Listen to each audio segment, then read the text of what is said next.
আজকে আমরা শুধু একটা নতুন রাজনৈতিক দল ঘোষণা করছি না,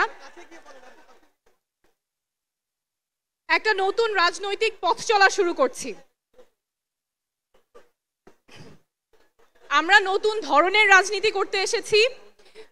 বিগত বছরগুলোতে রাজনীতির অর্থ ছিল ক্ষমতার খেলা, জনগণের সাথে প্রতারণা, অনেক সময়ই স্বার্থের লেনদেন।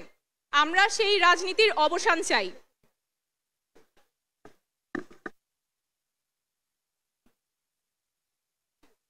আমরা এমন রাজনীতি করতে চাই যেখানে শুধুমাত্র কোনো ব্যক্তি বা পরিবারের স্বার্থ সংরক্ষিত হবে না, রাজনীতি হবে মানুষের পাশে দাঁড়ানো, জনগণের কথা বলা। আমরা চাই এমন বাংলাদেশ গড়তে যেখানে মানুষ বলবে না যে সব দলই এক, কারণ আমরা রাজনীতি করতে আসিনি ক্ষমতা দখলের জন্য। আমরা রাজনীতি করতে এসেছি জনগণের ক্ষমতা জনগণকে ফেরত দেবার জন্য।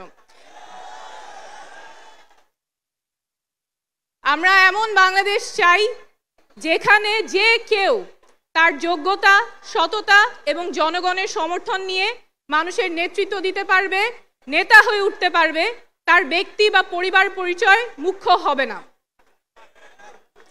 আমরা এমন বাংলাদেশ চাই যেখানে ক্ষমতা শুধুমাত্র কোনো ব্যক্তি বা পরিবারের কুক্ষিগত থাকবে না, ক্ষমতা থাকবে জনগণের হাতে। আমরা এমন বাংলাদেশ চাই যেখানে স্বাস্থ্য এবং শিক্ষা কারো পণ্যে পরিণত হবে না, সেটা সবার অধিকার, নাগরিক অধিকার, সবার সমান থাকবে। বাংলাদেশ বদলাবেই, শীঘ্রই বদলাবে, এবার অবশ্যই বদলাবে, আপনাদের হাত ধরেই বদলাবে। ধন্যবাদ।